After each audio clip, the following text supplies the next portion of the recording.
Goddag og velkommen, kære folk på Kruse. I dag skal vi have om sofisterne, og til det formål har vi fået Martin Grohe, professor ved KU, til at komme og give os en gæsteforelæsning. Goddag Kruse.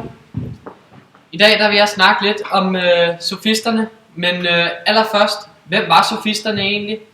Sofisterne, det var navnet på en gruppe af filosofer, som blev udbredt i 400-tallet før Kristi fødsel. Og sofister, det kommer af ordet sofos, som betyder vis, eller som betyder klog.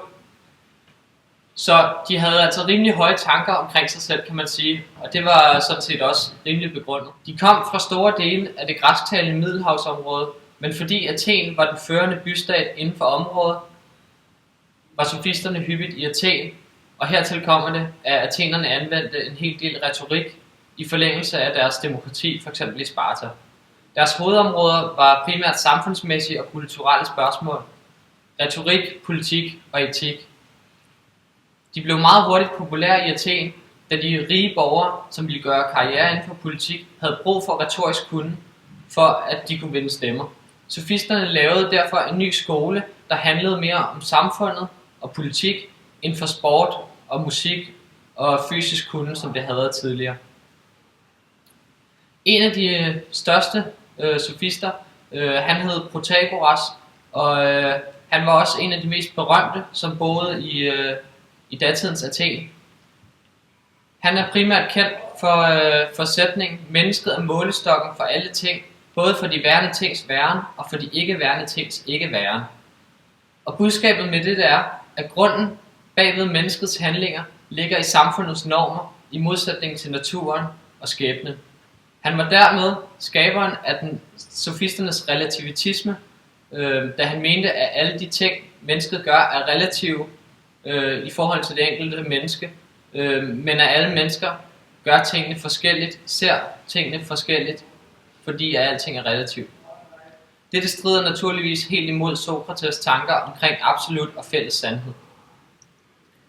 Sofisterne de tjente relativt godt, og det gjorde de, fordi at der var stærkt behov for deres hjælp.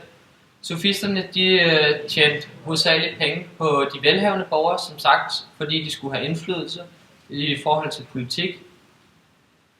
Gorgias, en anden meget kendt sofist, som er kendt for sin undervisning i retorik primært, skulle være gået så vidt og have hævdet, at der ikke findes nogen sandhed, og hvis der gjorde, så kunne man ikke forstå den, og hvis man ikke kunne forstå den, ville man ikke kunne forklare den til andre. Dette relaterer sig også godt til sofisternes relativitisme. Denne holdning førte til, at sofisternes lære, især retorikdelen i visse kredse, blev lagt for had for værende umoralsk og samfundsskadelig. Denne holdning skyldes nok, at Athen i slutningen af 400-tallet var både en by i krig og i krise. Den peloponnesiske krig mod Sparta sled hårdt på byen, og derfor var Athens stormagtsstatus i fare. Dette førte til, at troen på olympiske guder og de demokratiske leders evne til at træffe de rigtige beslutninger faldt drastisk. Alt dette fik sofisterne delvis skylden for, og eftertidens filosofer, eksempelvis Platon, talte også dårligt om dem. På trods af alt dette repræsenterede sofisterne en helt ny filosofisk vinkel med fokus på mennesker og samfundsforhold, og satte varige spor på mange forskellige områder, f.eks. uddannelse og udviklingen af menneskerettighedsbegrebet.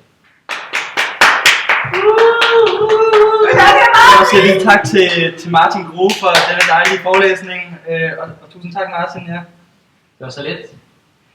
Nogle spørgsmål til Martin, før han forlader os?